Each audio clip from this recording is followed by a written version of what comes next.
प्रणाम है आप सभी को। केतु विज्ञान में आप सभी का बहुत बहुत स्वागत है। हम कुछ ना कर भैया से जुड़ने वाले हैं, रोज की ही तरह केतु विज्ञान पर बात करने वाले हैं। हेल्थ की समस्याएं, स्वास्थ्य रिलेटेड इश्यूज। कई बार ऐसा हमने देखा है, एक्चुअली अक्सर एक बीमारी आती है, हम उसका इलाज कराते हैं, धीरे धीरे उम्र के साथ, खास तौर से 24 की उम्र के बाद हमारे लाइफ में बीमारियां बढ़ती जाती हैं। जैसे जैसे हम उनका इलाज करते हैं या उन्हें इग्नोर करते हैं, वो बीमारियां किसी और फॉर्म में, किसी न किसी रूप में हमें डिस्टर्ब करती हैं। खास तौर से 40 की एज के बाद कहीं ना कहीं हम दवाइयों पर निर्भर होने लगते हैं।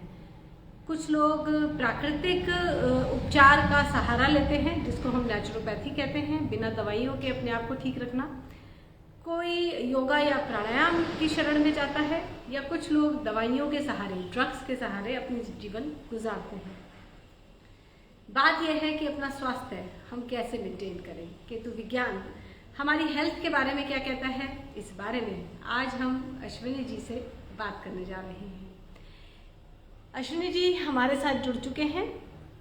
मैं निधि, आज हम एसोसिएशन ऑफ नेचुरोपैथ डेवलपर्स की तरफ से बात करेंगे अश्विनी जी से हेल्थ रिलेटेड प्रॉब्लम्स पर।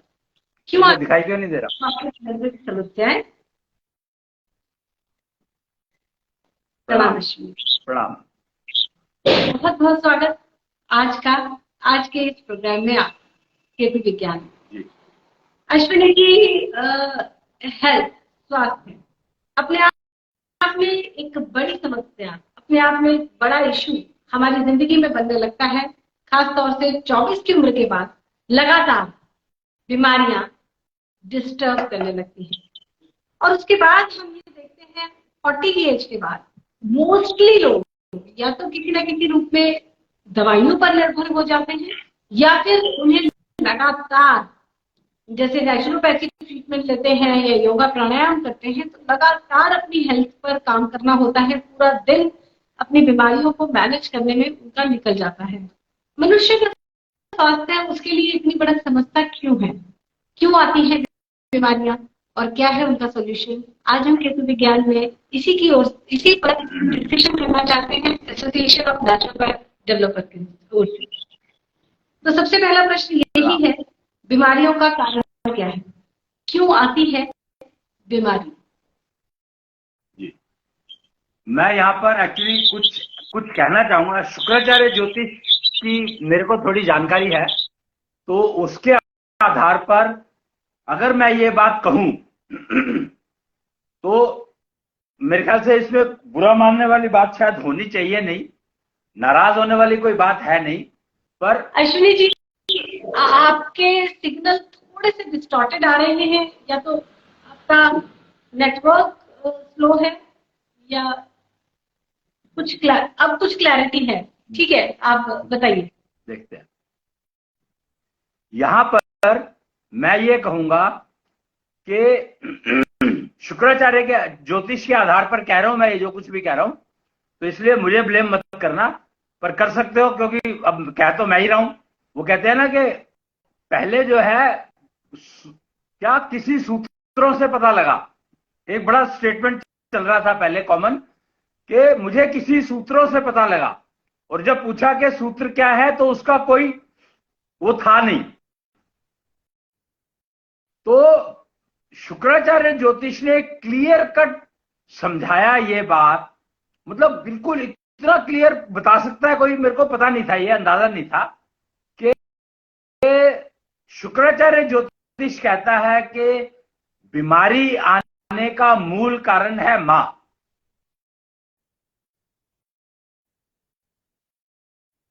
क्यों? मतलब उसने कमाल है वैसे कि उसने ऐसी बात कह दी जिसके सुन करके एक बार सारी दुकान हिल गई, सारा सिस्टम बिगड़ गया कि मां तो इतनी वो ये है, वो मतलब मां के बारे में तो कितना कुछ वो कहा जाता, और क्या मां बीमारी देने की जड़ है? तो रूट कॉज जब जेनेसिस के बात, ये बातें हुई क्यों, गायब कैसे हो गई, ये ज्ञान सारा का सारा विलुप्त कहां हो गया, चला कहां गया, क्यों चला गया? सबके पास था, होना चाहिए था मेरे ख्याल से। वेदों में तो सारा ज्ञान दिया हुआ है, तो क्या उसने कभी बताया नहीं कि रोगों की जड़ मां है? मेरे ख्याल से कहीं ना कहीं कुछ चीजें अभी रह रही हैं वेदों में स्टडी करने वाली, क्योंकि शुक्राचार्य ज्योतिष क्लियरली कह रहा है कि रोग, जेनेटिक बीमारियां क्या है, जेनेटिक बीमारियां किसको कहते हैं? आज की तारीख में जो जेनेटिक रोगों की बात करी जाती है, वो जेनेटिक का मतलब क्या है? बच्चे के जीन्स माँ से और पिता से डिराइव होते हैं, माँ की फैमिली से, माँ की लाइनेज से और पिता की लाइनेज से डिराइव होते हैं। तो ये भी हो सकता है कि ग्रैंड मदर की बीमारियां बच्चे में ट्रांसफर हुई हो, ग्रेट ग्रैंड मदर या grand father, paternal side, paternal side. तो तो माँ सिर्फ को माँ क्या, को जिम्मेदार यही होगा। एग्जैक्टली शुक्राचार्य ज्योतिष इसीलिए उसने क्लियरली कही है बात। तो इसका मतलब है कि ट्रांसफर तो माँ ने ही करी ना। दैट्स दैट इज द की। शुक्राचार्य ज्योतिष ने तो it has become a eye opener कि ये कैसे हुआ। तो फिर समझ में आया कि उसकी ब्रांचेस, जब राहु विज्ञान और केतु विज्ञान समझने की कोशिश शुरू हुई, तो पता लगा कि 99%, 95% बीमारियां तो स्त्रियों की हैं। पुरुषों के रोग ही गिनती की है ही नहीं। पुरुषों को रोग, तो पुरुष के रोगों की गिनती करते हैं तो वो मुश्किल से 2%, 3% भी नहीं निकलते हैं, गिनती के हैं, ज्यादा है ही नहीं। और 95% बीमारियां है ही स्त्रियों को। 90% रोग जो है स्त्रियों को ही है, पुरुषों को है ही नहीं। ये बात शुक्राचार्य ने क्लियरली बताई। तो इसका मतलब क्या हुआ कि मां ने विवाह करने से पहले अपने रोगों को ठीक नहीं किया। क्यों? तुमने ही बताया कि 14, 13, 10 साल, 9 साल की उम्र से प्रॉब्लम शुरू होती है, 40 साल की उम्र तक आते आते तो यह हाल हो जाता है कि जीने की इच्छा खत्म हो जाती है। क्यों? क्या इसमें पुरुष कहीं रिस्पॉन्सिबल है? अब बताओ मेरे को तुम ये बात कि क्या इस प्रॉब्लम में पुरुष कहीं पर रिस्पॉन्सिबल है? बीमारियां पुरुषों को भी आती हैं, स्त्रियों को भी आती हैं, क्योंकि मां ने जन्म दिया पुरुष को। सिर्फ माँ ने अकेले जन्म नहीं दिया था, पिता और माँ दोनों मिलकर बच्चे को जन्म देते हैं। एग्जैक्टली। तो शुक्राचार्य ज्योतिष यही कहता है कि शुक्र का उपयोग अगर करना नहीं आता, पुरुष ने शुक्र दे दिया, उसके बाद उपयोग किसने किया? तो उसने, शुक्राचार्य ज्योतिष ने शुक्र को डिफाइन किया क्लियरली कि शुक्र की इंपॉर्टेंस को समझो। और वो 5 ज्ञान में नहीं आता है, वो 4 रास्तों में नहीं आता है, जो समय चक्र ने बताया हमें। कहीं पर समय चक्र अगर लगा हो तो आप देख सकते हो कि समय चक्र कहीं पर ढूंढोगे मिल जाएगा, नवीन समय चक्र। तो हाँ, ये पीछे लगा हुआ है, ये नहीं है, ये तो जीवन चक्र है, समय चक्र नहीं है। हाँ, ऊपर लगा हुआ है, ये रहा। अगर ये समय चक्र आप देखोगे ध्यान से, कहीं पर भी देख लेना, मंदिरों में बहुत लगे हुए हैं, तो ये समय चक्र आपको बताता है कि 5 ज्ञान होते हैं और 4 रास्ते हैं उन ज्ञान पर चलने के। This is a KRD technology of 10 dimensions. ठीक है, केआरडी टेक्नोलॉजी ऑफ 10 डायमेंशंस। तो उसने बताया कि 9 डायमेंशन तो ये हैं, 4 रास्ते और 5 ज्ञान। 5 ज्ञान कौन कौन से हैं? आत्म ज्ञान, तत्व ज्ञान, व्यवहार ज्ञान, ज्योति ज्ञान, आयु ज्ञान। 5 रास्ते, 5 ज्ञान है। वो 4 रास्ते हैं, कर्म, भक्ति, समय और शक्ति। कर्म, भक्ति, शक्ति, समय, 4 चीजें, 4 रास्ते हैं। तो इन चारों पर तुम्हें चलना पड़ेगा, तब तुम्हें ज्ञान मिलेगा। ठीक समय से, पूर्ण शक्ति से, संपूर्ण भक्ति से और सही समय पे काम करोगे तो आपको ज्ञान मिलेगा। अभी ये ज्ञान का उपयोग करना कहीं नहीं बताया गया है इसमें। अगर आप इसको ठीक से देखोगे तो आपको समझ में आएगा कि ज्ञान का उपयोग करना कहीं नहीं बताया है इसमें। सीखने की बात हो रही है, समय चक्र जो बता रहा है। उसके बाद इस ज्ञान का करना क्या है वो बता रहा है निष्ठा चक्र, जो पीछे लगा हुआ है आपके। वो डिफाइन कर रहा है आपके टाइम पीरियड को, आपकी जिंदगी को। यस, ये निष्ठा चक्र ये डिफाइन कर रहा है आपके उसके जो कुछ आपने सीखा उसके उपयोग को, कौन से फेज में कब क्या उपयोग करना है, ये बता रहा है वो निष्ठा चक्र। तो बिना निष्ठा चक्र के सारा ज्ञान अधूरा है, बेकार है, किसी काम का नहीं है। और आप ये समझो कि जिस दिन आपने निष्ठा चक्र को समझना शुरू किया वो दिन आपका गर्भकाल शुरू हुआ है, आपने कंसीव किया उस दिन। ये आज की बात कर रहा हूं मैं। तो सोच लो कि अगर आपकी जिंदगी अपनी ठीक करनी है तो निष्ठा चक्र को समझना शुरू करो और आज से गर्भकाल की गिनती शुरू कर लो, क्योंकि तुम डिलीवर हो चुके हो।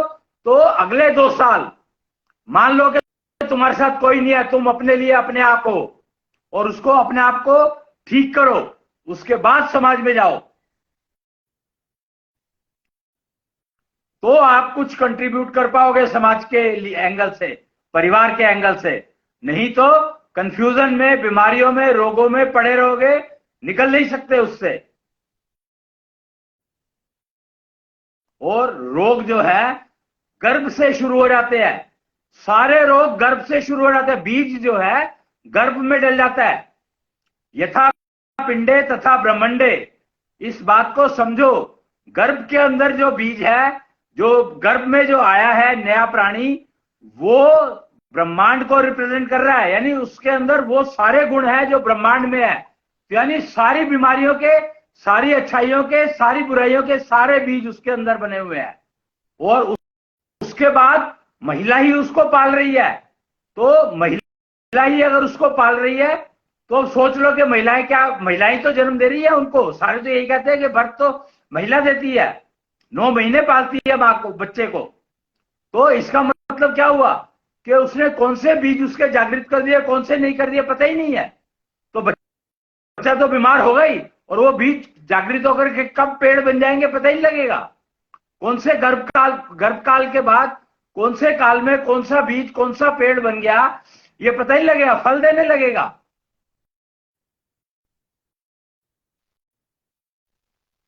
आपका कहना यह है कि 4 रास्ते हैं ज्ञान को प्राप्त करने के लिए और 5 तरह के ज्ञान हैं जिनको यूज करने का तरीका हमें निष्ठा चक्र से मिलता है। और बीमारी का कारण बेसिकली माँ है, क्योंकि she only transferred all the diseases to the child through her वॉर्म। लेकिन इसका मतलब ये हुआ कि फीमेल को ज्ञान प्राप्ति और ज्ञान को यूज करने के लिए एफर्ट करना है माँ बनने से पहले। नेचुरली बहुत पहले, जितनी जल्दी कर लेगी उतना अच्छा रहेगा उसके लिए। इनफैक्ट विवाह से पहले उसको ये पता होना चाहिए कि कैसे यूज करूंगी मैं इनको, अपने ज्ञान को और अपने निष्ठा चक्र को जागृत रखूंगी कैसे। निष्ठा चक्र तो उसके अंदर है। विवाह से पहले अगर उसने जागृत नहीं रखा निष्ठा चक्र को तो उसकी जिंदगी तो वैसे ही कबाड़ा हो गई, कूड़ा हो गई, बेकार हो गई। वो जिंदगी में कभी सुखी रह ही नहीं सकती और ना वो सुख बांट सकती है।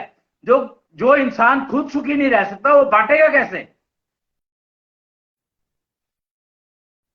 आप देखो, यहां पर मैं एग्जांपल देना चाहूंगा। कुंती ने जो भी तपस्या करी होगी कुछ प्राप्त करने के लिए, उसको टेस्ट करने के लिए कुछ किया, एक्सपेरिमेंट किया, तो कर्ण आ गया, सूर्य पुत्र कर्ण। इमेजिन, सूर्य का पुत्र होने के बावजूद भी उसकी क्या किस्मत थी कि उसको मां का प्यार नहीं मिला। क्यों? डिलीवर होते ही हम रावण की बात करते हैं कि रावण को तो उसकी मां ने बहुत कुछ सिखाया, रावण ज्ञान प्राप्त किया उसने। कर्ण के बारे में कोई जानता ही नहीं है कुछ भी कि कर्ण क्या था। वो सूर्य पुत्र था और कुंती जानती थी कि वो उसको नहीं पाल सकती। कुंती ने उसको क्यों छोड़ा? आज जो अगर आप माहौल देखेंगे तो कुछ लड़कियां जो है गलती से, उनकी कोई उससे बिफोर मैरिज की बात कर रहा हूं मैं, तो वो गलती से अगर मां बन गई तो वो कहती है मैं इसको अबॉर्ट नहीं करूंगी, मैं इसको पालूंगी, विवाह नहीं करूंगी मैं। तूने विवाह करना है तो करो, नहीं तो मैं नहीं करूंगी, कोई बात नहीं, but this is my son और my child, I will take care of her और हिम वट एवर। तो ऐसा क्यों शुरू हुआ? कुंती की गलती को देख करके ही शुरू हुआ ये सिस्टम। ये कुंती ज्ञान है, कुंती ने दिया ये ज्ञान कि मैं अपना, मेरा बच्चा है, मैं इसको पालूंगी अपने तरीके से। तुम अगर पिता बनना चाहते हो इसके, बनो, नहीं बनना चाहते नहीं बनो, मुझे कोई परवाह नहीं है। तो ये जो थॉट है ये कुंती ज्ञान है। कुंती ने कहा कि अपने बच्चे, अगर तुमने बच्चा डिलीवर कर रहे हो तो you are responsible for everything. यही ज्ञान रावण की मां ने दिया, उसको गुरु की पहचान करा दी। कर्ण को तो गुरु की पहचान भी नहीं कराई, कुछ भी नहीं कराया। पैदा होते ही उसको डिस्पोज ऑफ कर दिया। सोचो कुंती ने क्या ज्ञान दिया, कुंती के ज्ञान को समझो। कुंती ने क्या ज्ञान दिया? कुंती ने द्रौपदी को, पांचों भाइयों को कह दिया था कि ठीक है बांट लो। क्यों? क्या कुंती जानती नहीं थी कि वो स्त्री है? कुंती स्त्री नहीं थी क्या? तो क्या बहू को पहचानती नहीं थी? क्या ऐसा हो सकता है कि वो पांडव आ रहे हैं और वो बहू को साथ में ला रहे हैं और कुंती को नहीं पता? क्या ऐसी मां हो सकती है जिसको ये ना पता हो कि उसके बच्चे क्या लेकर के आ रहे हैं, जबकि उसको पता था कि स्वयंवर में गए हैं?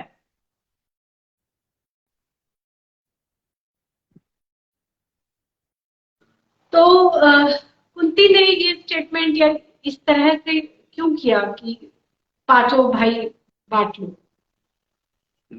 कर्ण को बहाया लोकलाज की वजह से, कि सोसाइटी क्या कहेगी, मेरी तो मैरिज नहीं हुई है, ओके फाइन। पर द्रौपदी के साथ ऐसा क्यों किया? क्योंकि कुंती जो है वो जानती थी कि द्रौपदी क्या है। द्रौपदी का जन्म गर्भ से तो हुआ नहीं था, तो जिसका जन्म गर्भ से नहीं हुआ तो वो बेटी तो है नहीं किसी की भी, हो ही नहीं सकती। और वो तो एक्चुअली फीमेल दिखती थी, फीमेल थी थोड़ी। द्रौपदी औरत दिखाई देती थी 5 तत्वों के कारण। वो गणित था, कुछ कुछ सिस्टम होगा। पर जो औरत गर्भ से, जो बच्चा गर्भ से पैदा नहीं हुआ, तो उसको तो दुनिया का पता ही नहीं है कुछ भी। तो वो एक किस्म से रोबोट थी। अब इसको बात को यहां पर ये, अगर आज के टेक्नोलॉजी के एंगल से समझोगे तो वो एक रोबोट थी। और रोबोट तो घर का काम करने के लिए आता है। ये जो आज अगर आप फ्रांस में जाएंगे या यूरोप में कहीं पर भी जाते हैं, स्विट्जरलैंड, मतलब एनीवेयर, तो एक ना बड़ा टॉय चलता है सेक्स डॉल के नाम से। वो क्या है? तो द्रौपदी तकरीबन तकरीबन उस एंगल पे समझ सकते हो आप, fabricated. She was not daughter of anyone, she was not delivered.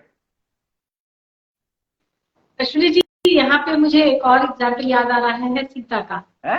Sita के जन्म के बारे में भी ये कहा जाता है कि वो जमीन में गड़ी हुई थी और राजा जनक को हल जोतते समय वो मिली थी पृथ्वी के अंदर से। जी जी। तो वो भी क्या किसी की बेटी नहीं थी? क्या वो भी एक रोबोट? तो अब यहां पर समझो, यही एग्जैक्टली सीता जी ने बताया कि लव और कुश डिलीवर करने हैं तुम्हें। ये ज्ञान सीता जी ने ही दिया, जिसको कि कोई जानता ही नहीं है कि सीता जी ने दिया क्या। ये निष्ठा चक्र ने बताया। कि निष्ठा चक्र की प्रेजेंस किसने बताई? सीता जी ने बताई।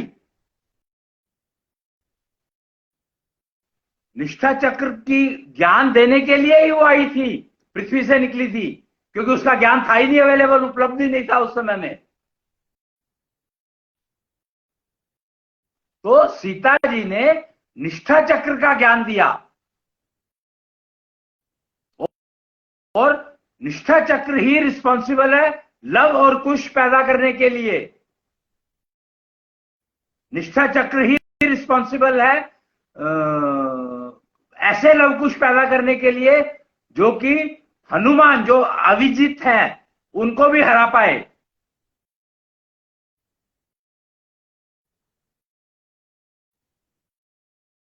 तो ये पृथ्वी ने उनको भेजा, सीता जी को डिलीवर किया पृथ्वी ने, इसीलिए पृथ्वी को माता कहा जाता है। अब आप फर्क समझो कि माता, पृथ्वी को माता क्यों कहा जाता है? तो पृथ्वी को माता, जी जी, पृथ्वी को माता इसलिए कहा जाता है क्योंकि पृथ्वी हमें पालती है, हमें वो सब देती है जो हमें चाहिए, जिसके द्वारा हम अच्छा जीवन जी सके। इसीलिए तो हम डिलीवर पृथ्वी को करेगी तो पैदा, अरे डिलीवर करेगी तो तुम पालेगी ना, जब डिलीवर ही नहीं करेगी तो पालेगी क्यों, कैसे? पृथ्वी ने डिलीवर किया सीता माँ को, सीता जी को। तो क्या वो रोबोट नहीं थी? जैसे आप द्रौपदी के बारे में कह रहे हैं कि द्रौपदी अग्नि में से निकली थी, हाँ, तो Draupadi was a robot kind of. Draupadi was robo, kind of robo, but advanced level of robo. अगर आप एक कुछ मूवीज बन रही है इंग्लिश में, वो क्या नाम है उनका पता नहीं, उसमें वो दिखाते हैं कि female robo is perfect female delivery की बात करते हैं ये लोग, कि फीमेल ही परफेक्ट हो सकती है, मेल नहीं हो सकता, फीमेल परफेक्ट होगी। ये सारे जो जितने भी साइंस लगी हुई है आज की तारीख में, वो यही काम कर रही है कि हम सीता जी को कैसे डिलीवर करें, कहां से लाएं। सीता बनाने में लगी हुई है फीमेल्स को, या द्रौपदी बनाने में लगी हुई है कि युद्ध के समय में कुछ कर सके। द्रौपदी का अगर हम एग्जाम्पल लेते हैं तो महाभारत भी उनके स्टेटमेंट की वजह से ट्रिगर हुई, अंधे का पुत्र अंधा। द्रौपदी के अपने पुत्र सोते हुए मारे गए, जो कि युद्ध में लड़ भी नहीं रहे थे। तो what kind of an ideal she said for women community, उसने किस तरह का एक आदर्श स्थापित किया। जैसे सीता जी ने लव कुश को डिलीवर किया, तो हम कह सकते हैं कि निष्ठा चक्र का ज्ञान हमें सीता जी से मिला है और लव कुश जैसी संतान। लेकिन द्रौपदी से समाज को क्या मिला? द्रौपदी बहुत सिंपल, द्रौपदी ने तो वो ज्ञान दिया जो सोच भी नहीं सकते आप लोग या हम लोग सोच भी नहीं सकते। द्रौपदी कहती है कि तुम्हारे मुंह से कब क्या निकल जाता है पता नहीं लगता, तुम कंट्रोल नहीं कर सकते हो। अग्नि जो है वो कभी कंट्रोल नहीं हो सकती है, अग्नि को कब लगा रहे हो इस तुम्हें पता होना चाहिए, और कितना फैले उससे ज्यादा ना फैले ये ध्यान तुम्हें रखना है। शब्द जो है अग्नि का काम करते हैं, द्रौपदी ने बताई ये बात। आज की तारीख में जो युद्ध, इतनी लड़ाई है, हर घर में लड़ाई है, क्यों? शब्दों के कारण। तो ये ज्ञान तो सारा द्रौपदी ने ही दिया, लोगों ने उस ज्ञान को नहीं समझा, लोगों ने शब्दों को समझ यूज करना शुरू कर दिया। यही प्रॉब्लम है कि द्रौपदी का ज्ञान, कुंती का ज्ञान, इन्होंने सबने इतना ज्ञान दिया कि सोच, महाभारत का बीज द्रौपदी के नाम लगा दिया बचाओ, जबकि महाभारत का बीज तो अम्बा ने डाला था। भीष्म पिता को मारूंगी, भीष्म पितामह को मैं मारूंगी, तो उससे द्रौपदी तो बेचारी तब तक पैदा भी नहीं हुई थी, पांडव तो थे ही नहीं। महाभारत का बीज तो तब डल गया था, अभी तो भीष्म की शादी नहीं हुई थी।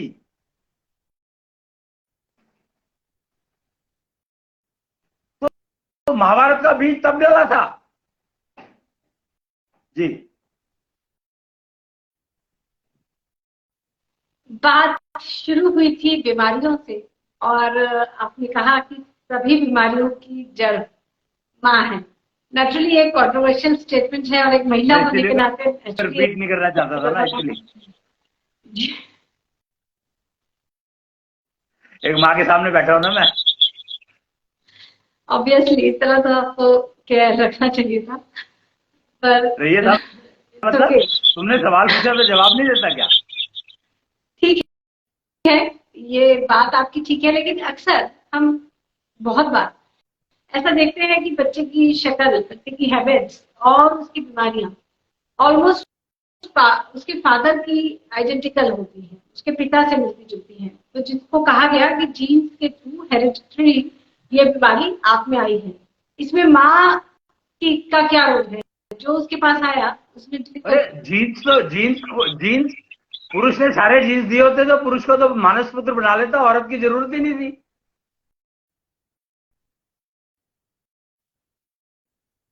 वो तो ब्रह्मा जी ने बनाया ना, ब्रह्मा जी ने इतना ज्ञान दिया कि भैया तू अपने आप बना ले, देख ले तू। ब्रह्मा जी का ज्ञान अगर तुम उपयोग करना शुरू कर दो तो पुरुष तो मरे ही ना कभी भी। उसका जीवन इतना लंबा हो सकता है कि वो मरे ही ना कभी भी। और ये पुरुष के लिए संभव है, स्त्री के लिए संभव नहीं है। और ये जो जेंडर इक्वलिटी का जो प्रोपेगेंडा चल रहा है वो स्त्रियों के गुणों को कम करने के लिए चल रहा है। बताओ, उनको बीमार करने के लिए चल रहा है। स्त्रियों को तो इस प्रोपेगेंडा के अगेंस्ट में हथियार उठा लेने चाहिए कि जो भी कोई आदमी अगर इसकी बात करता है, जेंडर इक्वलिटी की, जो भी औरत इस जेंडर इक्वलिटी की बात करती है उसको फांसी चढ़ा दो। क्या औरत ही औरत की दुश्मन हो सकती है? मुझे बताओ एक बात कि क्या औरत ही औरत की दुश्मन हो सकती है? औरत से दुश्मनी, औरत के अलावा तो कोई बोल ले ही नहीं सकता है? तो औरत ही औरत की दुश्मन हो सकती है। तो जब अगर औरत ही औरत की दुश्मन बन सकती है या बनती है, ये मान लो, तो पुरुष बेचारा क्यों सफर करे? वाई शुड मेल सफर?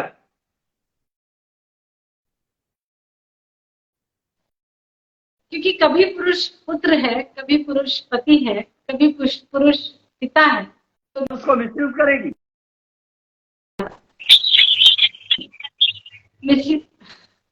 अगर फीमेल सफर कर रही है तो ऑटो मोड में मेल तो सफर करेगा ही। That's exactly what I am saying कि अगर फीमेल की दुश्मन है तो व्हाई शुड मेल सफर? अगर ऐसा है तो पुरुष के लिए आसान है ये कहना कि मैं तो विवाह ही नहीं करूंगा। करते भी है, नाथ संप्रदाय पूरा का पूरा ऐसा ही है कि हम तो स्त्री से दूर रहेंगे, हम स्त्री जात से ही दूर रहेंगे, तो मोह माया है। तो शायद मोह माया वो नहीं है, नहीं मोह माया नहीं है। एक्चुअली देखो, यहाँ पर शब्दों का फेर है फिर से अगेन। स्त्री मोह माया नहीं है, पर स्त्री अपने आप को ठीक नहीं करना चाहती तो उसकी ईर्ष्या का जो बीज है वो इतना बड़ा हुआ है कि उसको ठीक नहीं हो पाती। वो उसको पता नहीं लगता कि उसके मोह माया कहां से आ गई उसके पास। स्त्री को तो मोह माया होती ही नहीं एक्चुअली। आप बिलीव करो कि आप देखो, किसी के घर में डेथ हुई, मेल की डेथ हो गई, तो फीमेल कितनी देर तक वो करती है? मुश्किल से 3-4-5 घंटे, जब तक वो डेड बॉडी पड़ी है। वो छूट जाती है बहुत जल्दी। फीमेल तो बहुत जल्दी छूट जाती है, उसको मोह माया है ही नहीं। फीमेल एक्चुअली मोह माया फीमेल के अंदर है ही नहीं। ये ईर्ष्या की वजह से डेवलप होती है। जो सीड ईर्ष्या है, ईर्ष्या बीज, जब पेड़ बनता है वो फल देता है, तो वो फल है। मोह माया तो फल है। अगर वो ईर्ष्या के बीज को बीज पड़ा रहने दे तो वो फल बनेगा ही नहीं कभी। और निष्ठा चक्र से वो संभव है। अश्विनी जी, आज हमने बीमारियों से बात करनी शुरू की थी और आपने कहा कि फीमेल यानी कि जो माँ बनती है वो है कारण बीमारियों का। अब यहाँ पे फीमेल की ईर्ष्या का बीज, इससे कोई डिनाई नहीं कर सकता कि फीमेल में नेचुरली जेलसी हायर होती है और इतनी ज्यादा होती है कि वो क्लियरली विजिबल है सोसाइटी में, परिवारों में, टीवी सीरियल में। यहाँ पर ये नहीं, सॉरी, यहाँ पर भी एक करेक्शन रिक्वायर्ड है, क्योंकि शुक्राचार्य ज्योतिष के एंगल से हम लोग बात कर रहे हैं। तो ईर्ष्या का बीज तो सब में होता है, जेंडर से कनेक्शन नहीं है उसका। लेकिन स्त्री का ईर्ष्या बीज विकसित हो जाता है, किस वजह से ये पता नहीं। वो उसका कारण शायद यही है कि औरत ही औरत की दुश्मन है। क्योंकि माई तो भाई अल्टीमेटली वो बीज तो मां ने ही तो विकसित किया। तुम ये समझो ना, क्यों बेटियां जो है माँ को नहीं सुनना चाहती। आज की तारीख में आप बाजार में चले जाओ, 99% daughters are not interested in male mothers. Y?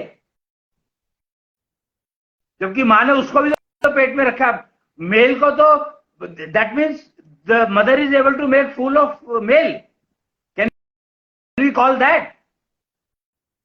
बेटियों को तो समझ आ जाता है तो वो तो सुनना छोड़ देती है, तो मेल को यूज करा जाता है। फिर ये क्या बात हुई?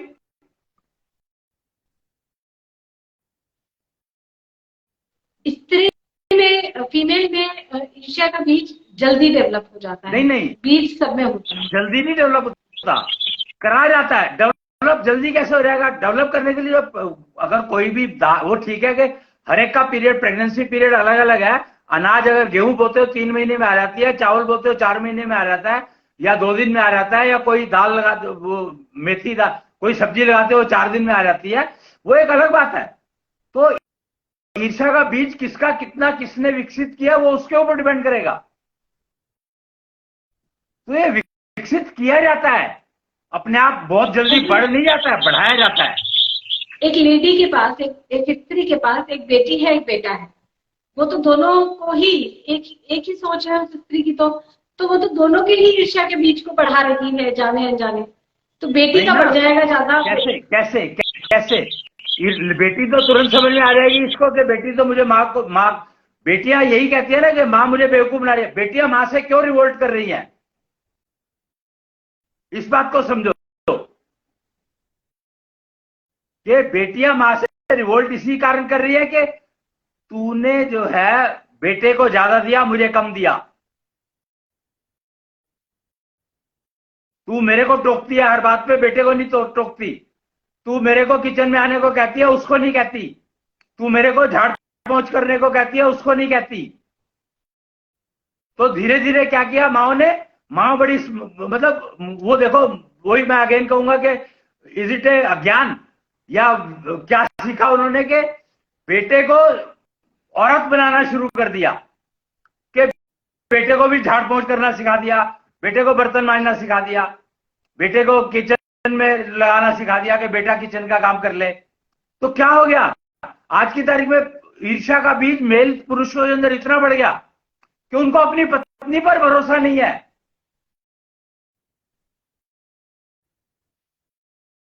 अपनी पत्नी पर भरोसा क्यों नहीं है?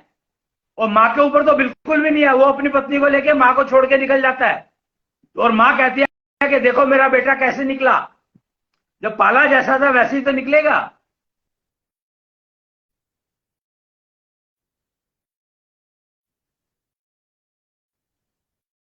और अगर जैसे शुक्राचार्य ज्योतिष की बात करता हूं मैं, तो जब उसने ये बात कही तो ये बात वेरीफाई करने में देर नहीं लगी। रोगों की जड़, रोग खाली फिजिकल तो होते नहीं, मेंटल, स्पिरिचुअल, एनर्जी, हर चीज के ऊपर लिंक है। तो इसका मतलब यह है कि रोगों की जड़ तो तुम फिजिकल रोगों की जड़ ढूंढ रहे हो, मेंटल रोगों की जड़ ढूंढ रहे हो, या स्पिरिचुअल रोगों की जड़ ढूंढ रहे हो? क्या ढूंढ क्या रहे हो तुम? तो सारे रोगों की जड़, चरक ने एकल औषधि का कंसेप्ट दिया था, लिखा था एकल औषधि होनी चाहिए, तो एकल ही जड़ है। यानी कि बीमारियों का जड़ ईर्ष्या है, और इस ईर्ष्या का रूट कॉज जितनी बड़ी हुई होगी उतनी प्रॉब्लम है। जितनी जिसकी ईर्ष्या बढ़ जाएगी उतनी ज्यादा फल देगा वो। भाई ईर्ष्या का काम क्या है? ईर्ष्या तो बीज है, वो फल देता है। और फल क्या है? काम, क्रोध, मोह, लोभ, और भी होगा कुछ ऐसी जो भी है, इस तरह के प्रोडक्ट है, वो सारे के सारे फल जो है वो ईर्ष्या की देन है। अगर किसी पुरुष को बीमारी है किसी भी तरह की, तो वो भी एक्चुअली ईर्ष्या के बीज के कारण। नेचुरली बीज तो ईर्ष्या ही है, उससे फल क्या दे दिया? वो बीमारी आ गई। जैसे पुरुषों को लालच नहीं होता क्या? बताओ मेरे को, पुरुषों को लालच होता है कि नहीं होता? पुरुषों को मोह होता है कि नहीं होता? पुरुषों को मोह ज्यादा होता है स्त्री के कंपैरिजन में, और पुरुष इसी चीज का नुकसान उठा रहे हैं। सबसे ज्यादा नुकसान बाप को होता है। Father is the sufferer of highest level. Do you know that? कोई भी मेल बाप नहीं बनना चाहता, पर स्त्री मां बनना चाहती है। तो पुरुष की तो कंपल्शन हो गई बेचारे की, और वो सबसे ज्यादा सफर करता है, और कोई नहीं जानता कि सबसे ज्यादा सफर स्त्री कर रही है। स्त्रियों ने ये चीज प्रोपेगेट कर दी कि सबसे ज्यादा सफर स्त्री कर रही है पुरुष के कारण। और इसीलिए इलाज नहीं मिल रहा। पॉल्यूशन बढ़ क्यों रहा है? इसीलिए पॉल्यूशन बढ़ रहा है, क्योंकि हम पॉल्यूशन की जड़ तक पहुंचेंगे, बीमारी की जड़ पे पहुंचेंगे तो रोग ठीक होगा ना परमानेंट, नहीं तो होगा कैसे? पॉल्यूशन की जड़ भी ईर्ष्या है। देख लो, उसने वो ऐसा बड़ा हथियार बना लिया, उसने और बड़ा केमिकल बना लिया, उसने और बड़ा केमिकल बना लिया। पोल्यूशन क्या है? साबुन, मतलब साबुन से कितना पोल्यूशन होता है? ऐसा कहते हैं जब साबुन मैन्युफैक्चरिंग करी जाती है तो उसका जो वेस्ट है वो पानी में बहा दिया जाता है। समुद्र का हाल क्या हो गया? वो सारा पानी वेस्ट अल्टीमेटली कहां जाता है? समुद्र में ही तो जाता है।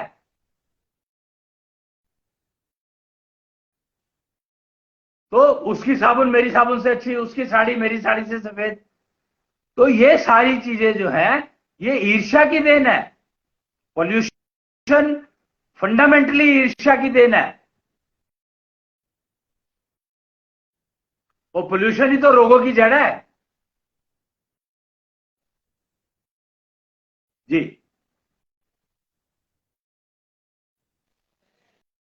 घूम फिर के रोगों की जड़ स्त्री, और स्त्री का एक्चुअली बढ़ा हुआ ईर्ष्या का बीज, और इसको रोकने का उपाय, इसका बढ़ा निवारण। हुआ ईर्ष्या का बीज नहीं कहो, इसको पेड़ कह दो, ईर्ष्या का पेड़।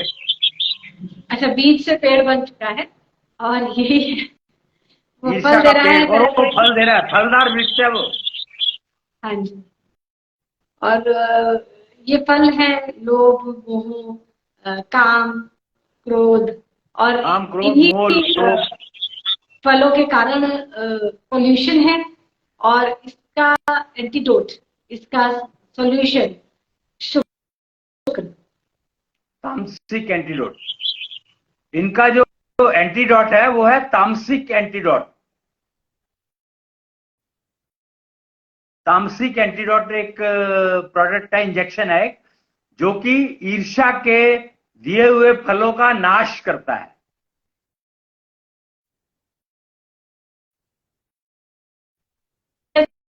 जैसे हम बीमारी के उपचार के लिए एक स्वस्थ जीवन शैली अपनाते हैं, प्राणायाम करते हैं, योगा करते हैं, ये खाएं ये ना खाएं, इस समय ये करें इस समय ना करें, इन सब का कोई अर्थ नहीं है क्या? आयुर्वेद इतना बड़ा ग्रंथ है और उसकी इतनी विधाएं हैं, इतना कुछ उसमें है, क्या वो सब बेकार है?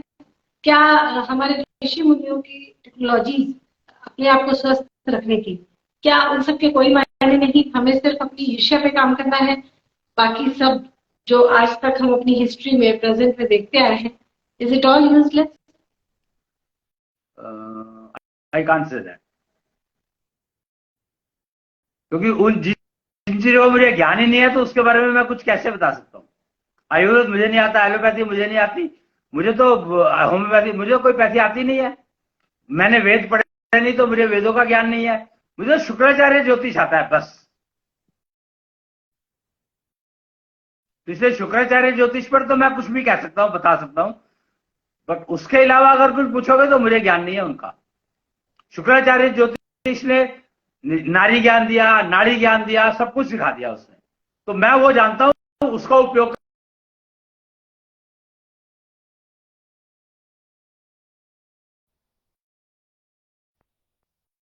जानता हूं। तामसिक एंटीडोट के बारे में कुछ बताएं, मतलब तामसिक एंटीडोट किस तरह से काम करता है? क्या ये कोई इंजेक्शन है जिससे ईर्ष्या कम हो जाती है, या एग्जैक्टली ईर्ष्या जो कि शायद विचारों के रूप में हमारे अंदर होती है, नहीं, देखो एक किसी चीज मैं यहाँ एंटीडोट पर से कैसे कम हो हाँ सकती है? बताता हूँ। ये तो एक ये स्पिरिचुअलिटी का सेक्टर हो गया, अध्यात्म का सेक्टर हो गया, जबकि हम हेल्थ सेक्टर की बात कर रहे हैं। तो ये दो सेक्टर्स ही अलग हैं, इंडस्ट्रीज अलग है, ये दोनों आपस में जुड़ती कहाँ है, कैसे जुड़ती? इंडस्ट्री तो तुम 10 शुक्राचार्य ज्योतिष ने भी तो राहु विज्ञान दिया, केतु विज्ञान दिया। विशेष ज्ञान तो कुछ भी हो सकता है ना भाई, विशेष ज्ञान तो कुछ भी हो सकता है। और नारी है तो नारी का ज्ञान तो नारी को पता होना चाहिए ना। नारी को क्या अपना ज्ञान पता है? नारी को आज तक नहीं पता कि नारी ज्ञान होता क्या है। वो सफर क्यों कर रही? अगर नारी को ज्ञान होता अपना तो वो सफर क्यों करती? जो स्टार्ट किया तो तुमने, पहली इनिशियल स्टेटमेंट तुम्हारी यही थी कि 40 साल की उम्र में जाकर के तो इंसान बेकार हो जाता है। तो कौन बेकार होता है?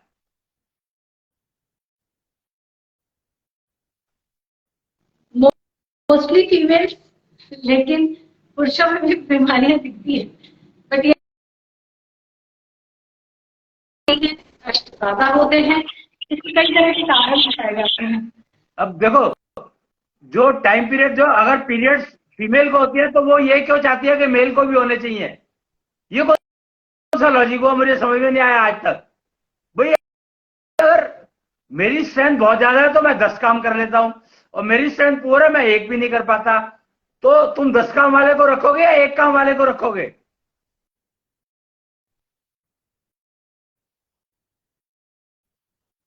दस काम वाले को रखेंगे। तो द्रौपदी को इसीलिए तो कुंती ने कहा कि पात्र यूज कर लो।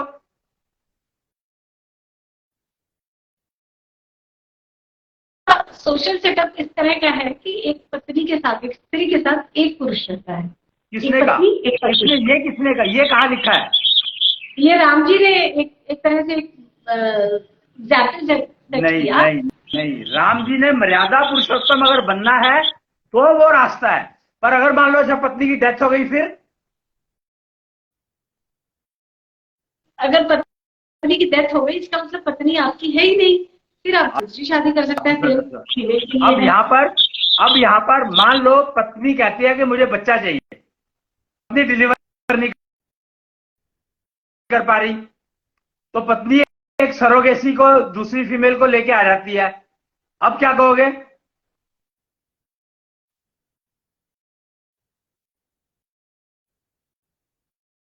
ये तो सब चल रहा है सोसाइटी में आज की तारीख में। जो चीज चल रही है सोसाइटी में उसको मैं कैसे इग्नोर कर सकता हूं? वो तो दिखाई दे रही है सबको। सरोगेसी क्या है? दूसरी पत्नी लाना ही तो है।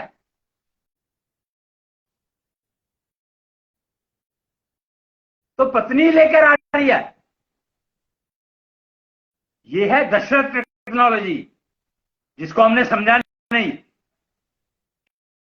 कि दशरथ टेक्नोलॉजी कहती है कि पति, और ये राम जी के पिता थे दशरथ,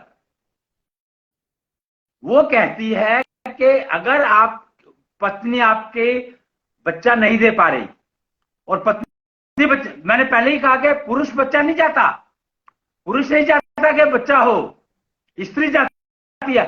मतलब इमेजिन, पुरुष को पुश करती है उसकी मां के तेरे को बच्चा होना चाहिए, तेरी बहू को बच्चा नहीं हुआ, मां पुश कर रही है, वो भी औरत ही है। पुरुष को बच्चा नहीं चाहिए क्योंकि उसको पता है लड़ेंगे, बेकार में लड़ेंगे, सिर्फ पोल्यूशन फैलाएंगे और कुछ नहीं करेंगे। पुरुष अच्छे से जानता है। तो बच्चा पुरुष को कभी नहीं चाहिए होता, हमेशा स्त्री को चाहिए होता है। और ये सरोगेसी या उसी ने चला, टेक्नोलॉजी नहीं चलाई।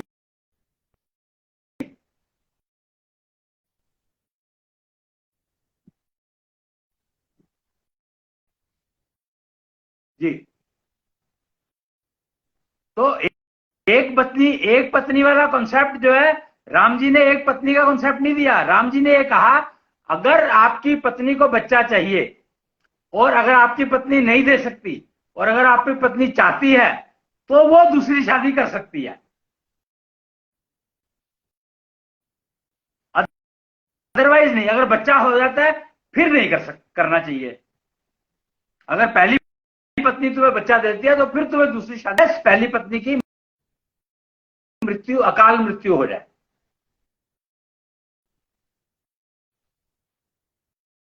इसीलिए तो स्टेप मदर और स्टेप फादर का जो कॉन्सेप्ट चला, उसने कितना नुकसान पहुंचाया सोसाइटी को, देख लो तुम।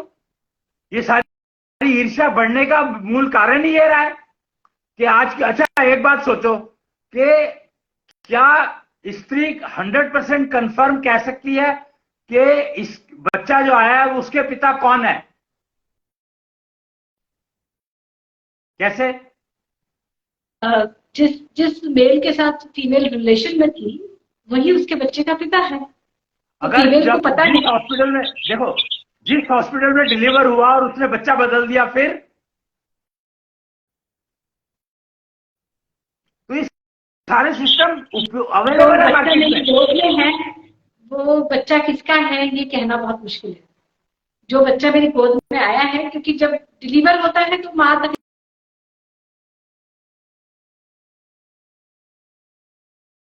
तो डॉक्टर ने या नर्सेज ने कौन सा बच्चा गोद में रखा है ये नहीं जाना जा सकता। ये तो शायद इम्पॉसिबल है बिना डीएनए टेस्ट कराए कि ये बच्चा नहीं किसका। नहीं, डीएनए टेस्ट कभी नहीं जरूरत पड़ती, क्योंकि माँ की सेंसेस, सिक्स सेंस मरी हुई है, इसलिए उसको नहीं पता लगता कि वो बच्चा उसका है कि नहीं है। यहां पर इश्यू है उसकी सिक्स सेंस का। उसको सिक्स सेंस दी किस लिए गई है?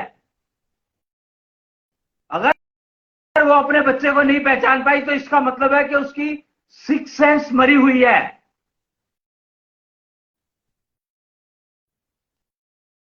और अगर सिक्स सेंस मरी है तो बीमार बच्चा ही पैदा करेगी, वो डेफिनेट है। तो ये जो बीमारियों की हमने बात शुरू की, तो इसमें आपने कहा कि फीमेल को ज्ञान की आवश्यकता होती है, पहले वो ज्ञान कमाए उसके बाद वो ज्ञान को यूज करे। तो क्या उससे उसकी सिक्स्थ सेंस भी डेवलप होती है? और जो बीमारियां फीमेल में नॉर्मली आ जाती हैं, क्या वो बीमारियां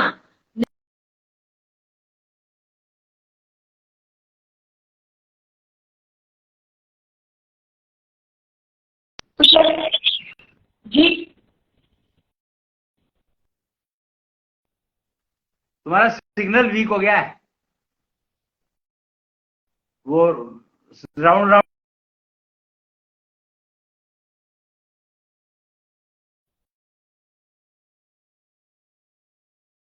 खराब हो गया मुझे तो।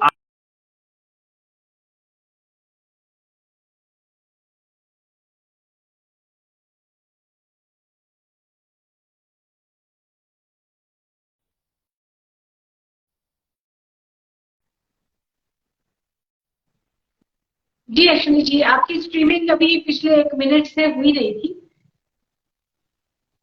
हेलो। हाँ, आपकी वो आ नहीं रही थी। हाँ, कहीं तो कुछ इंटरनेट की समस्या है, या तो मेरी साइड या आपकी साइड। 1 मिनट। हाँ जी। तो बात हो रही थी कि क्या फीमेल ज्ञान कमाएगी और 4 रास्तों पर चलेगी, निष्ठा चक्र को यूज करेगी, तो क्या उसका ईर्ष्या का बीज पेड़ नहीं बनेगा? क्या उसको बीमारियां नहीं रहेंगी? क्या वो अपनी सिक्स्थ सेंस को यूज कर पाएगी? अगर वो जो कुछ भी उसके लिए सुटेबल है वो प्रोसीजर्स ठीक से करती रहेगी, करवाती रहेगी, टेस्ट करती रहेगी, करवाती रहेगी, तो डेफिनेट है कि उसका ईर्ष्या का बीज पेड़ नहीं देगा। ईर्ष्या का पेड़ तो बन चुका है, पर वो वापस बीज रूप में भी जा सकता है, लेकिन पेड़ कम से कम फल नहीं देगा।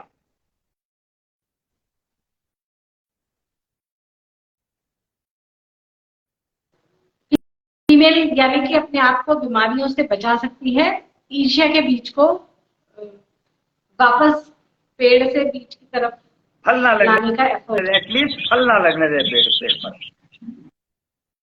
एटलीस्ट पेड़ पर फल ना लगने दे, इतना तो उसको करना ही पड़ेगा।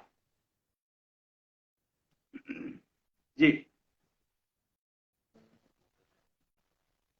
आज हम सोसाइटी की बेसिक बीमारियों का जड़ पकड़ते पकड़ते हम यहाँ तक आए हैं कि, या इनफैक्ट आपने शुरुआत यहीं से की है कि फीमेल की स्त्री ही कारण है बीमारियों को प्रोपोगेट करने में, और वो आसानी से इससे रोक सकती है अगर वो अपने ईर्ष्या के बीज को पेड़ न बनने दे, या बन भी चुका है तो उसमें फल न लगने दे।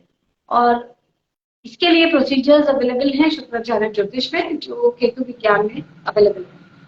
तो बीमारियों का रूट कॉज आज हमें मिला है। ये शायद हमें इस चीज का आंसर भी मिलता है जो कृष्ण ने कहा कि तुम जैसे कर्म करते हो वैसे ही कर्मफल तुम्हें मिलते हैं। यानी कि बीमारियां तुमने ही कमाई है, तो एक्चुअली वो स्त्री ने कमाई है, और स्त्री ही है जो उन बीमारियों से समाज को, परिवार को, अपने आप को प्रोटेक्ट कर सकती है।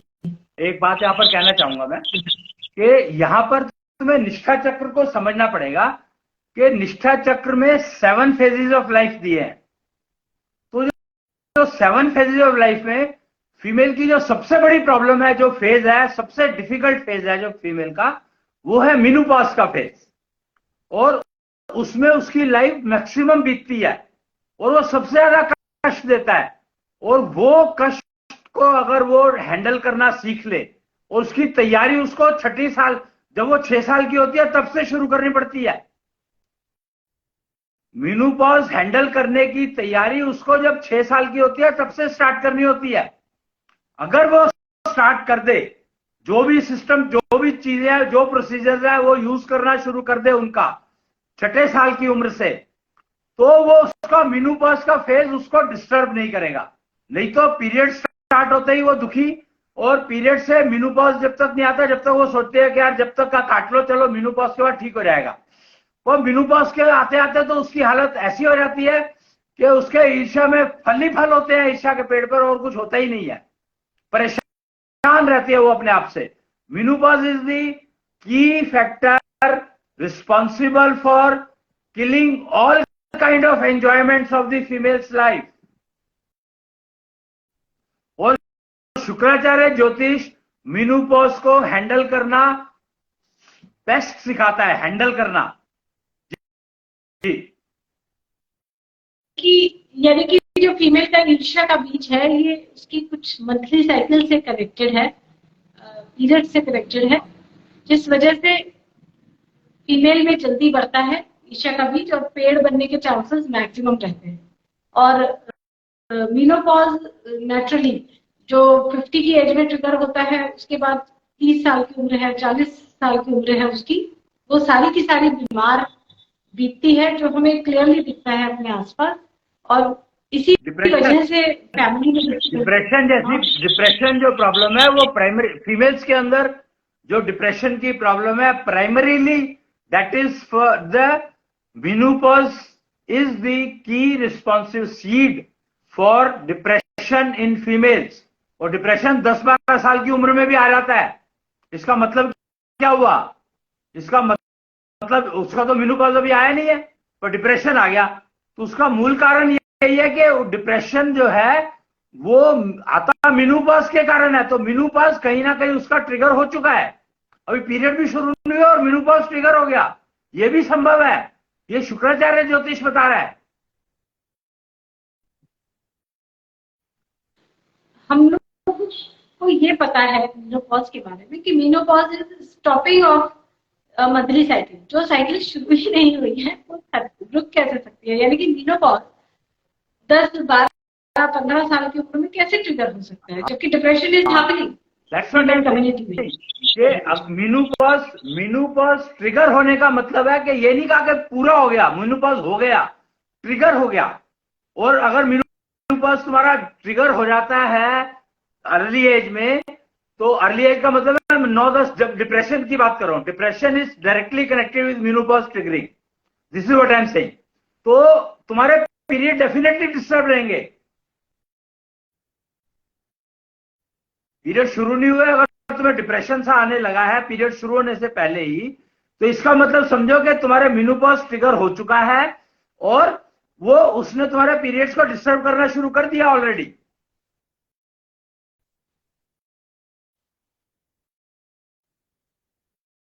जी, मेनोपॉज ट्रिगर हो चुका है का मतलब यह है कि ईर्ष्या का बीज पेड़ जल्दी बनेगा, कुछ ऐसा? नहीं, मेनोपॉज जरूरी और नहीं ईर्ष्या है। के बीच में कुछ कनेक्शन है क्या? नहीं, कनेक्शन नहीं है कोई। क्योंकि चक्कर क्या होता है कि जब ट्रिगर मेनोपॉज, मान लो ये जो डिप्रेशन में कौन किससे ईर्ष्या क्या करेगा? सोचकर देखो ना कि we are directly connecting it with depression. तो डिप्रेशन का ईर्ष्या से क्या कनेक्शन बिचारेगा?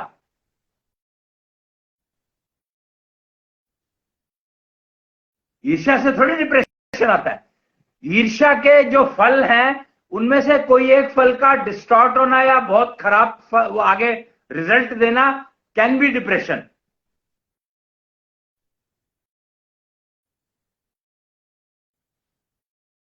जी, तो शुक्राचार्य ज्योतिष में हमें फीमेल के बारे में, नारी ज्ञान के बारे में जो इंफॉर्मेशन मिलती है वो नेचुरली कहीं और अवेलेबल नहीं है। ग्लोबली पूरी पृथ्वी पर महिलाएं सफर कर रही हैं, कष्ट झेल रही हैं, हर एक एज में, जो कि और बीमारियां ट्रिगर हो रही हैं पूरी सोसाइटी में महिलाओं के थ्रू ही, क्योंकि वे ही मां बनी। सॉल्यूशन एक है नारी ज्ञान, रेमेडी सिस्टम अवेलेबल है केतु विज्ञान। मैं यहाँ पर एक और स्टेटमेंट कहना चाहूंगा, एक जस्ट सिंपल सा एक स्टेटमेंट, पता नहीं मुझे कहना चाहिए कि नहीं कहना चाहिए। इमेजिन अभी जैसे हमने बात की थी कि मेनोपॉज का मतलब क्या हुआ कि female has completed her fertility cycle, ठीक है। तो does it mean that she has finished her life? She is not dead yet, only fertility cycle has been completed. और नॉर्मली फर्टिलिटी का पुरुष से कोई कनेक्शन है नहीं, पुरुष का कोई फर्टिलिटी साइकिल होता नहीं है, सिर्फ फीमेल का ही होता है। तो after the fertility cycle is completed, what is the status of the female?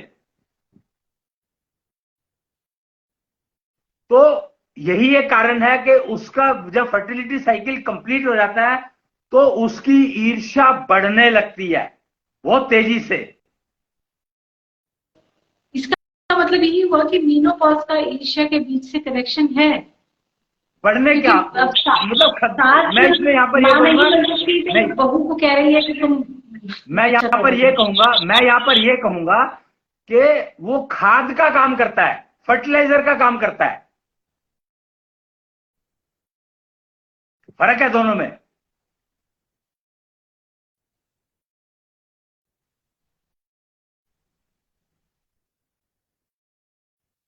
यानी कि तभी जो है, तभी इसलिए जो है, तभी मेनोपॉज के बाद तभी जो फीमेल्स हैं दे स्टार्ट डाउटिंग मेल।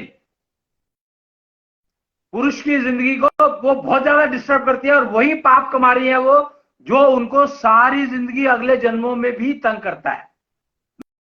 मैं ये बता रहा हूं कि हाउ नेगेटिविटी इज अर्नड।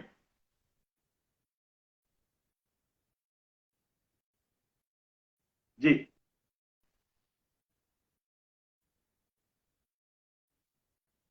तो मेनोपॉज को अगर फीमेल हैंडल करना सीख लेती है, जो कि स्टार्टिंग इसकी 6 साल की उम्र से हो जानी चाहिए आइडियली, तो क्या मेनोपॉज फर्टिलाइजर नहीं बनेगा फीमेल के ईर्ष्या के बीच के लिए?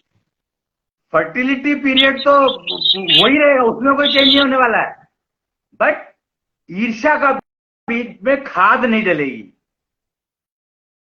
मेनोपॉज फर्टिलाइजर बन गया ना, एक मैन्योर बन गया, खाद बन गया, बन जाता है ईर्ष्या के। अगर तुम उसको है, अगर तुम ठीक से वो, अगर मेनोपॉज को तुम ठीक से हैंडल करना सीख लेते हो तो फिर वो मैन्योर नहीं बनता, खाद नहीं बनता, फर्टिलाइजर नहीं बनता। बस यही की है मेनोपॉज हैंडलिंग का मतलब यही है कि do not allow that to become a fertilizer for your jealousy factor.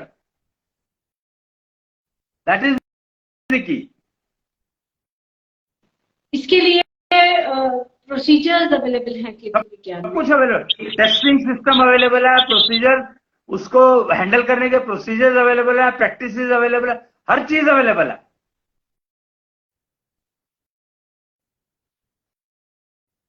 But disconnection is not the game. You are not supposed to get disconnected with the world. Normally क्या होता है, meditation करने लगते हैं लोग, फीमेल्स मेडिटेशन का रास्ता पकड़ लेती हैं, तो वो उनको फायदा नहीं दे सकता क्योंकि वो डिस्कनेक्ट करता है। और अगर समाज से आप डिस्कनेक्ट हो जाओगे तो आपको ईर्ष्या बढ़ने के चांसेस और ज्यादा हो जाएंगे। जी, यानी कि आज की डेट में ये सोसाइटी में बहुत ज्यादा चल रहा है कि आप if you can't go outside then go inside. आपको बाहर का एनवायरनमेंट अच्छा नहीं लग रहा है फैमिली में या व्हाटएवर, तो आप अपने आप पे ध्यान दीजिए और मेडिटेशन करने लगिए। तो this is actually triggering jealousy. you are cutting your, you are trying to reduce the jealousy by disconnecting yourself from the world। तो आप किसी काम के नहीं रह गए ना। आप जब मेडिटेशन करने लगते हो तो आप कोई और काम कर सकते हो क्या? फिर तो आप किसी काम के नहीं रह गए, तो आप परिवार के साथ रहने लायक नहीं रहे बेसिकली। पर जेलसी में ये आमतौर पे कहा ही जाता है कि ठीक है, तुमको वो देखकर अच्छा नहीं लग रहा है तो तुम उससे नजर हटा लो, तुम उस पर से ध्यान हटा लो। जेलसी के लिए तो यही कहा जाता है। मैं ये कुछ नहीं कह रहा कि कहा क्या जाता है, क्योंकि मुझे उसमें इंटरेस्ट नहीं है। मेरा इंटरेस्ट है कि लोग समझे कि वो उसके रूट कॉज क्या है, उसको ठीक कर ले। क्या कहा जाता है क्या नहीं कहा जाता, उसमें जाने का तो कोई फायदा नहीं है ना।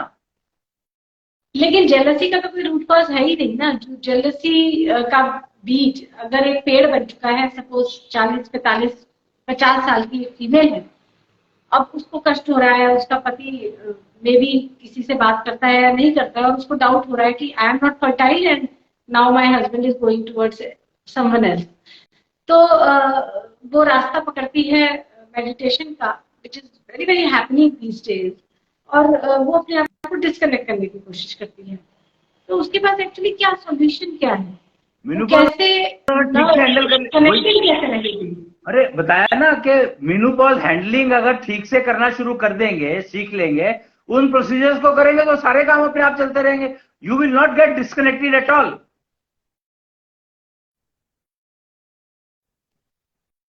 The key is that you are not suppose to get disconnect. आंख बंद कर लो तो मैं डिस्कनेक्ट हो गया, या मैं मौन व्रत कर लिया मैंने तो मैं डिस्कनेक्ट हो गया, या मैंने समाधि में चला गया तो मैं डिस्कनेक्ट हो गया, या मैं तीर्थ पर चला गया और 6 महीने के लिए तो मैं डिस्कनेक्ट हो गया। तो all those things are not required then. Means menopause disconnection नहीं लेकर आता है, डिस्कनेक्ट फीमेल करती है because of her own insecurity या डिससेटिस्फेक्शन या कुछ भी। ये menopause depression, insecurity is nothing but depression. उसको एग्जैक्टली अगर डिप्रेशन मान लोगे इनसिक्योरिटीज को, तो उसको संभालना आसान हो जाएगा, उसको सुलझाना आसान हो जाएगा, उसका ट्रीटमेंट करना आसान हो जाएगा। Insecurities are absolutely depression. जी। तो जबकि इसका आपकी बातों से मुझे आज ऐसा लग रहा है कि कोई रीजन नहीं है, बिकॉज फीमेल अगर फर्टाइल नहीं है आफ्टर मीनोपॉज, तो ये उसका पर्सनल मैटर है। क्योंकि आपके कहने से समझ आ रहा है कि पुरुष को तो बच्चे चाहिए नहीं, फीमेल ही है जिसको बच्चे चाहिए। एंड नॉर्मली आज हमारी सोसाइटी में 40 के बाद फीमेल वैसे भी डिलीवर नहीं करना चाहती। She is not interested in delivering babies after 40 या इवन आफ्टर 35। तो एक्चुअली अगर उसका फर्टिलिटी पीरियड खत्म भी हो रहा है, मीनोपॉज ट्रिगर हो भी रहा है और वो उस फेज में जा भी रही है, तो actually it's not impacting anybody but her own thinking process. That's it. सारी बीमारियां तो आ रही है ना, सारी बीमारियां तो फैमिली में आ गई ना। She has induced so many troubles in the family, so many. All these problems which you are seeing in any family are because of that only. Everywhere, in each house, all these problems coming in, falling in family and society, again in society. अब सोचो कि लड़कों को मैं अपने बेटे को क्या मरने के लिए पैदा कर रही हूं, वो सुसाइड बॉम्बर्स बन रहे हैं। सुसाइड बॉम्बर कैसे कोई बन सकता है?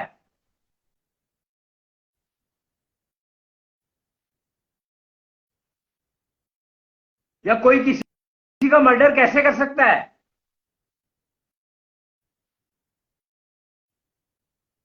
तो ये सारे के सारे क्या है? Depression. That's it. Means mother depression में थी तो उसका बच्चा भी डिप्रेशन में आ गया। ये एक सीड डल गया एटमॉस्फेयर में। उसने अपने आप को वो करने के लिए मेडिटेशन में चली गई तो गाइड करना छोड़ दिया बच्चों को।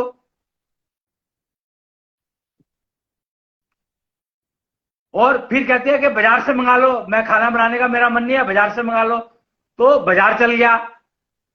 और जो खाना मां बना के दे सकती है वो कोई बाजार दे सकता है क्या? और मां को अपने लिए नहीं चाहिए। अच्छा, मां जो अपने लिए खाना बनाएगी वो बाजार से आ रहा है तो वो भी बाजार का खाएगी। तो पहले ही बीमार है और उसने बीमारी को ऐड कर लिया,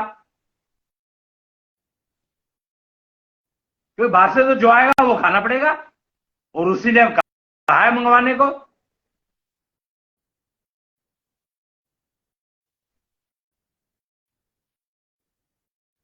तो एक किस्म से एक पूरी के पूरे माहौल में, पूरे के पूरे समाज में वो आ गया। वो कहते हैं कि अगर एक पुरुष, एक लड़का पढ़ता है तो एक लड़का पढ़ता है, लेकिन अगर एक ही लड़की पढ़ती है तो वो पूरा परिवार पढ़ता है। पर पढ़ क्या रहे हो उसके ऊपर डिपेंड नहीं करेगा। क्या पढ़ता तो ठीक है, पढ़ता पढ़ता तो कर दिया, पर क्या पढ़ रहे हो ये नहीं पता। अगर एक लड़की गलत पढ़ती है तो उसका पूरा परिवार समझो क्या पढ़ गया।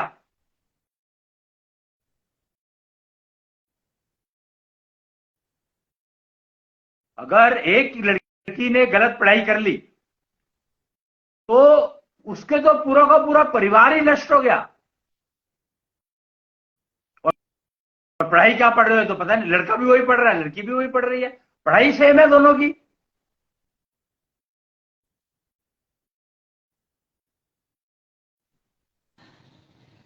अश्विनी जी, एक और क्वेश्चन, काफी देर हो चुकी है हमें बात करते हुए, लेकिन एक क्वेश्चन नेचुरली आता है बनकर, डिप्रेशन क्या है?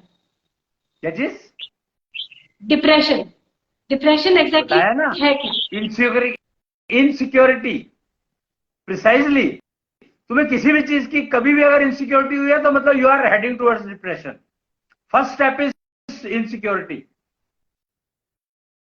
कहा गया है कि भविष्य की चिंता करोगे तो वर्तमान सुधरेगा, सनातनता की यही है पहचान। करेक्ट। तो जब हम भविष्य की चिंता करते हैं तो नेचुरली हमें कई बार लगता है कि भविष्य में ये चीज की कमी हमारे पास होने वाली है। तो क्या ये इनसिक्योरिटी है या ये डिप्रेशन है या ये क्या है? आई मीन इनसिक्योरिटी और भविष्य की चिंता, इनमें फर्क क्या है? इनसिक्योरिटी ही कहती है भविष्य की चिंता। वो कहता है भविष्य की चिंता मत करो, भविष्य कैसा बनाना चाहते हो वो सोचो और वो बनाओ। सनातनता का मतलब है एवर लिविंग, नेवर एंडिंग। तो तुम मरोगे नहीं, तो चिंता नहीं करनी है, एंश्योर करना है कि मैं मरूं नहीं, मतलब मैं कष्ट में ना मरूं। इनसिक्योरिटी है कि मैं कष्ट में मरूंगा। इनसिक्योरिटी थी तो मुझे लगा कि मैं कष्ट में मरूंगा तो ये कर लूं। अगर तुम सनातनता पर चलते हो तो कहता है तुम कष्ट में मरोगे नहीं, ये कर लो तो तुम कष्ट में मरोगे नहीं। भविष्य की चिंता करने वाली बात नहीं हो रही है यहां पर, भविष्य इंश्योर करना हो रहा है।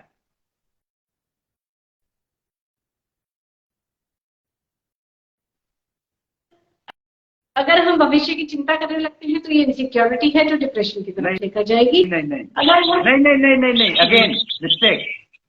इनसिक्योरिटी है तो भविष्य की चिंता करोगे, अगर इनसिक्योरिटी नहीं है तो भविष्य इंश्योर्ड है तुम्हारा कि तुम मरोगे कष्ट में नहीं। एक ही तो चिंता है, एक ही तो वो है, टॉपिक है कि मैं जब मरूं तो मुझे कष्ट ना हो। कष्ट, भय मुक्त, भय किस चीज का है?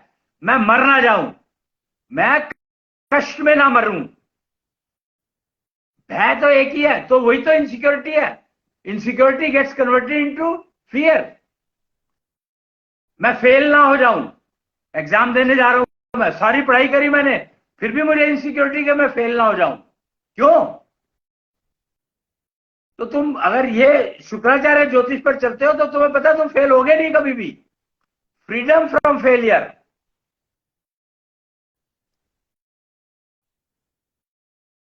जी।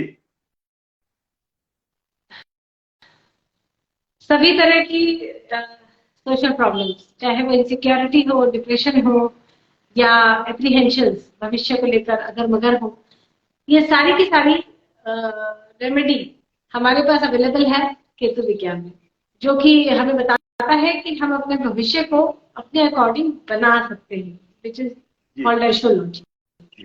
और अगर आप उस प्रोसेस में लग जाते हैं अपने भविष्य को अपने अकॉर्डिंग बनाने में, तो ऑटो मोड में कोई इनसिक्योरिटी रहती नहीं और एप्रीहेंशंस नहीं रहते, डिप्रेशन नहीं रहता और महिलाओं की समस्या जिसकी वजह से हर घर डिस्टर्ब्ड है, उसको भी हम बहुत हद तक चेक कर सकते हैं, क्योंकि मेनोपॉज तो होगा ही होगा, हर एक फीमेल का होगा और हर घर में ये डिस्टर्बेंस क्रिएट करता है।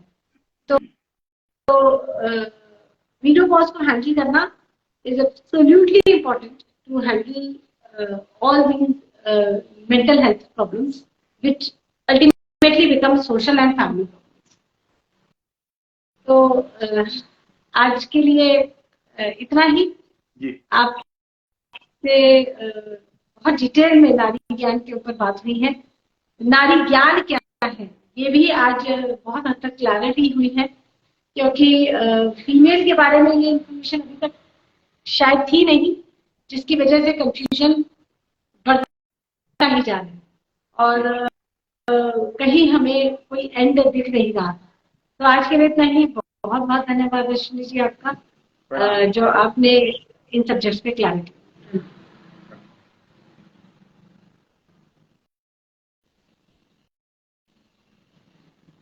अश्विनी जी से आज हम जान रहे थे नारी ज्ञान के बारे में, बीमारियों के रूट कॉज के बारे में।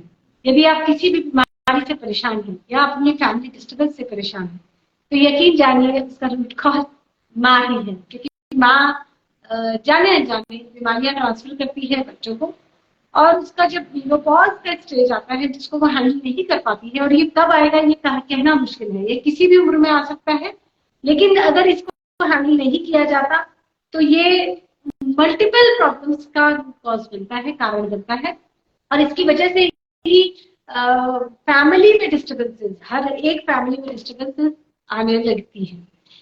सोल्यूशन इज अवेलेबल, केतु ज्ञान में रेमेडीज अवेलेबल हैं। Why not adopt these remedies to live a luxurious life. Apprehensions में जीने के बजाय सोल्यूशन है एस्ट्रोलॉजी, यानी कि बिल्ड योर फ्यूचर योरसेल्फ। आज के लिए इतना ही। कुछ नाकर भैया दिल्ली वाले से हम सुन रहे थे नारी ज्ञान के बारे में, बीमारियों के कारण और निवारण के बारे में। आज के लिए इतना ही। प्रणाम।